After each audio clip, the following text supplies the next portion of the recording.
Hello, gamers. So, the other day, I was watching the video of this guy who makes penis computers, I think, and he was watching a video of another guy who's really good at World of Warcraft. And this second guy was talking about World of Warcraft PvP and how hard or nearly impossible it would be to get into as a new player. And I took that as a challenge. And like that, it was time for me to create my character and enter the world of Warcraft for the very first time. Okay, I should probably tell you, just like your high school prom date did, that this isn't technically my first time, and I had a whole section of this video that was dedicated to my experience in World of Warcraft, but it was really boring, so I cut it. And I wrote my experience in World of Warcraft down in the description, but it's really not a whole lot, and I've never played PvP, so all of this is still applicable. And if you want to read about my World of Warcraft stuff, go down in the description and read it, and while you're down there, like and comment and subscribe. I got you. Anyways, after creating my orcish warrior, I hopped into Exiles Reach. I really liked Exiles Reach. It was a lot of fun, but I'm going to kind of fast forward through this because I'm sure a lot of you have done this a bunch or seen other people do it. Exiles Reach, very good for game. I liked it.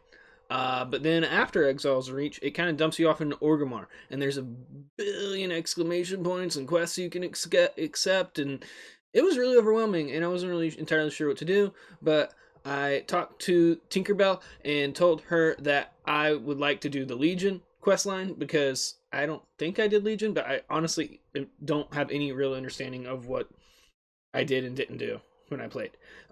Anyway, I selected Legion and I started their questline, and most of the rest of this section was just me like doing cutscenes and eating chips. Thordring! No!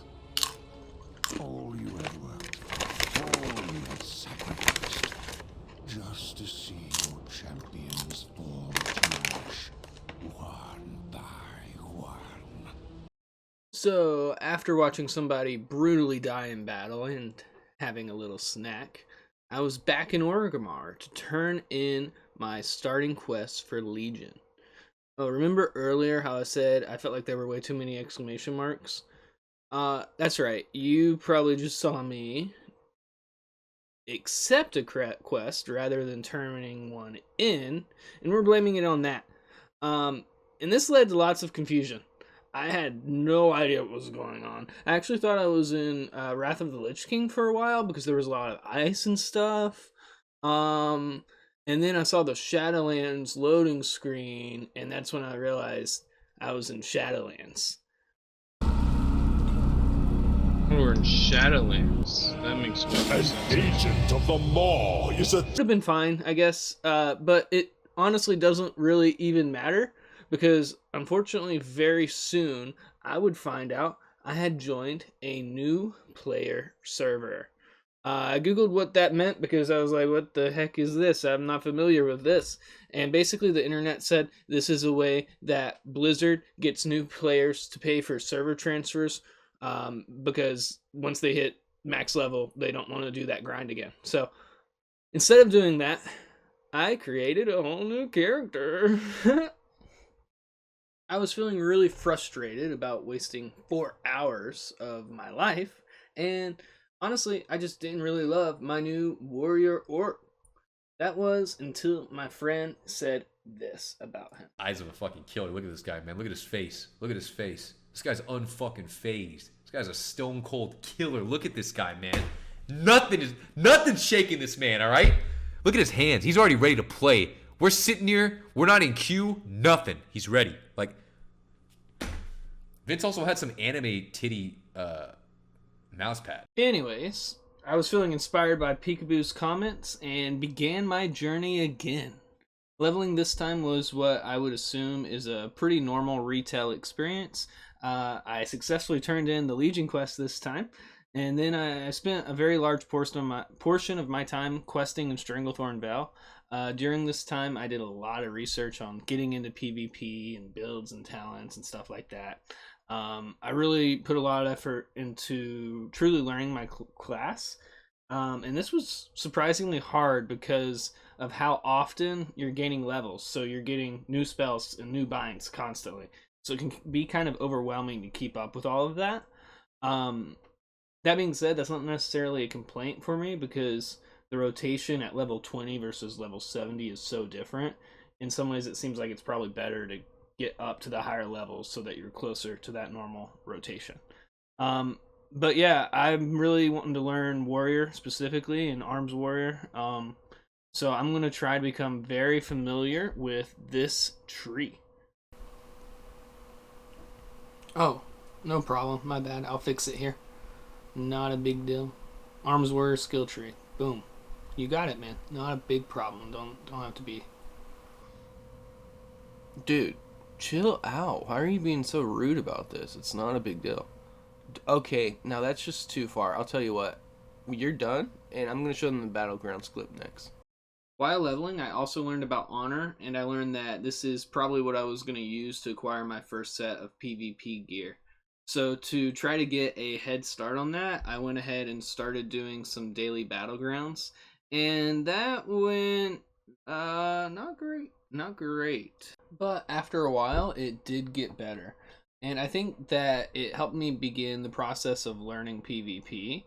I think it was the right decision for me to start early because, like, in PvP, you use spells that I was rarely using in PvE or while questing, and some of those spells are super important. I'm mostly talking about like the CC spells and interrupts. But yeah, after starting PvP, it made me realize I needed to put a lot more effort into making really efficient keybinds.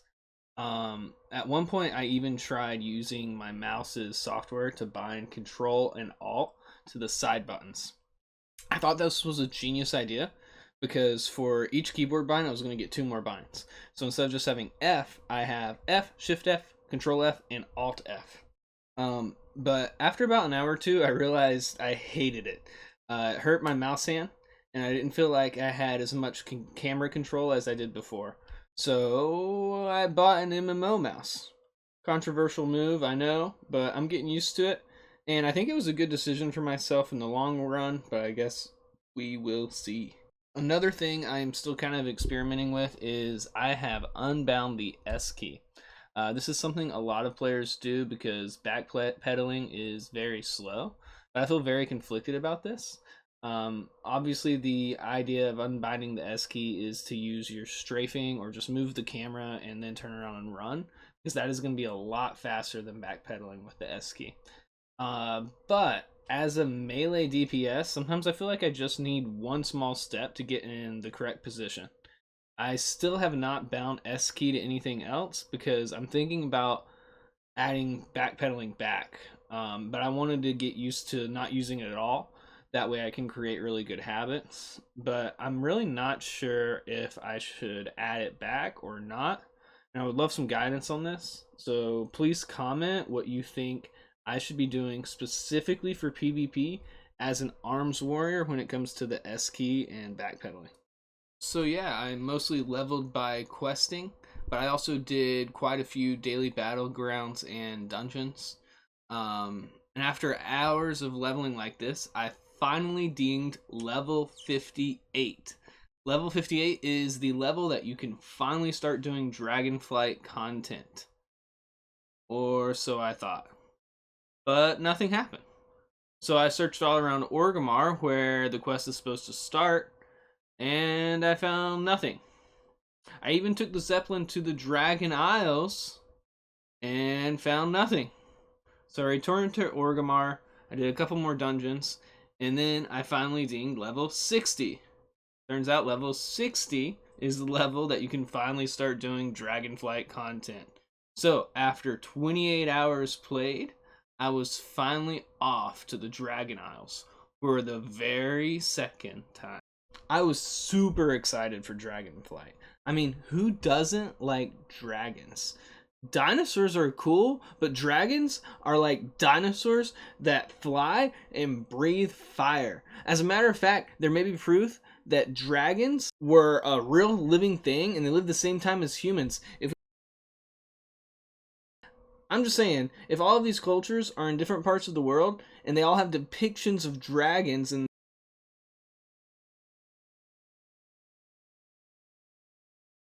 while it would be rather hard for dragons to live in modern society,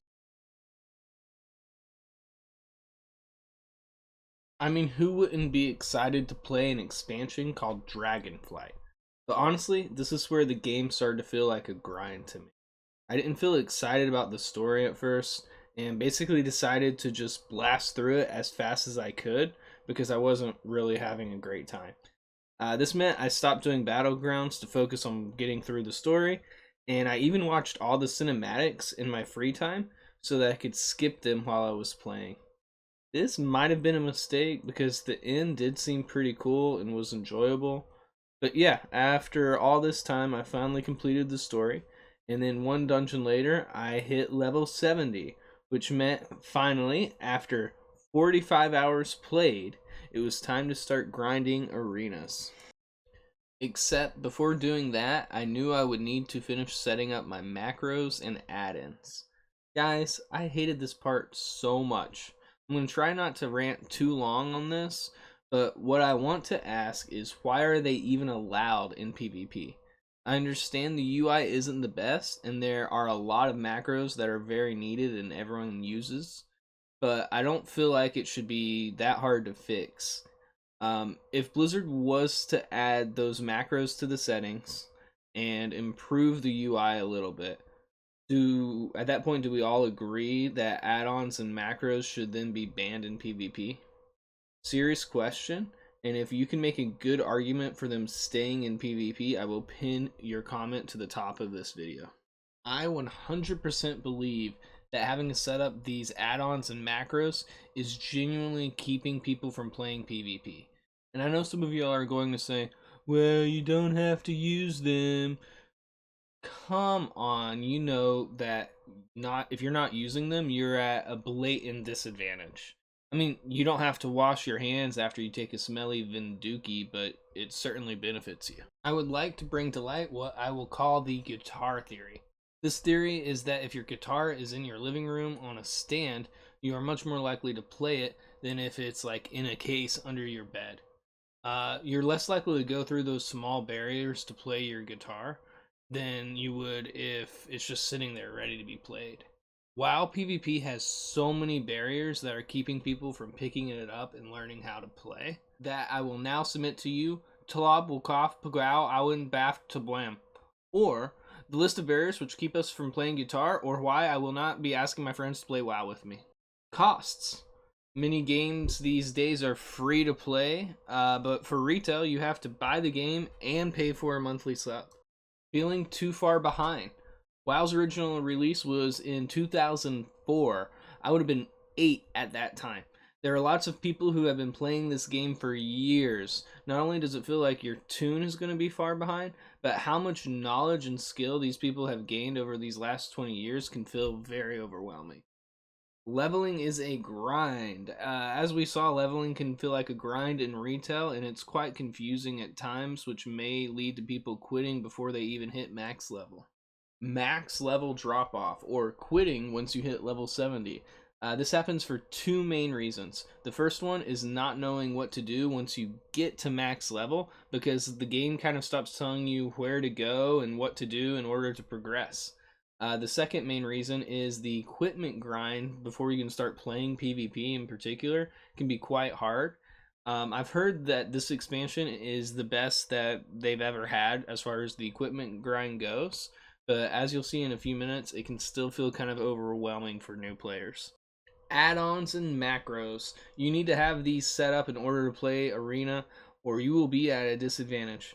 Also, setting up these add-ons and writing macros feels like yet another skill you need to learn. As a matter of fact, I am still not satisfied with my UI. So, when looking at TLOB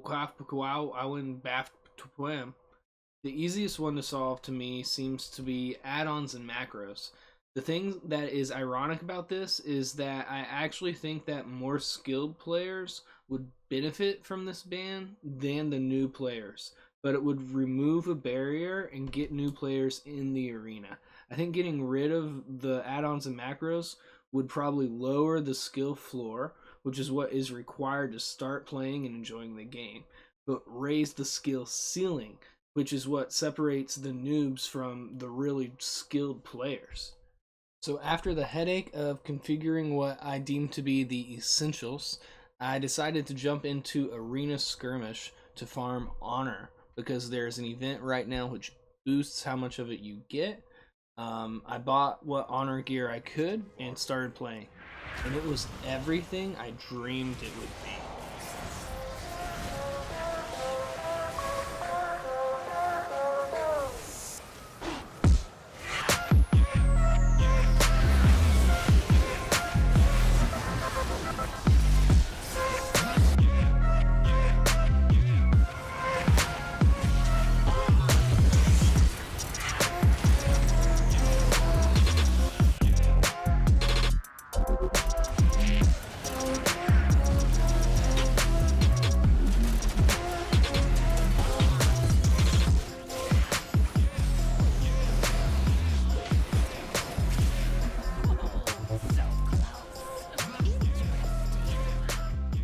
Wasn't sure what was going on. I felt like I was just dying so fast. Honestly, I wanted to quit, but I had so much time already invested in this video, I decided to keep pushing. I kept working on more macros and buying more equipment. I even went to the auction house and bought a bunch of equipment for gold. And then, after all the blood, sweat, and tears, I finally had this happen.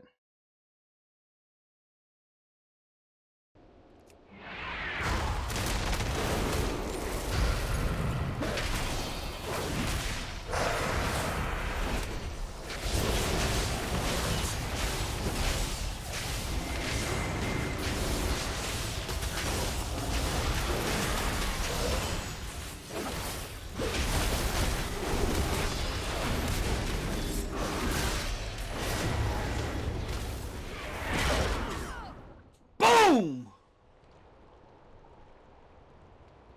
That is how we do that. After that game, it truly began to be what I had hoped it would be.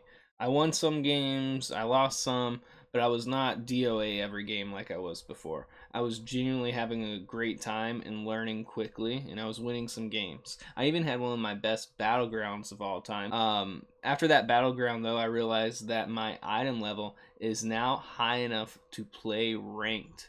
So after 49 hours of time in game, I'm finally winning a little bit. I'm at max level, and my item level is high enough to do ranked. I'm feeling on top of the world, but will it last?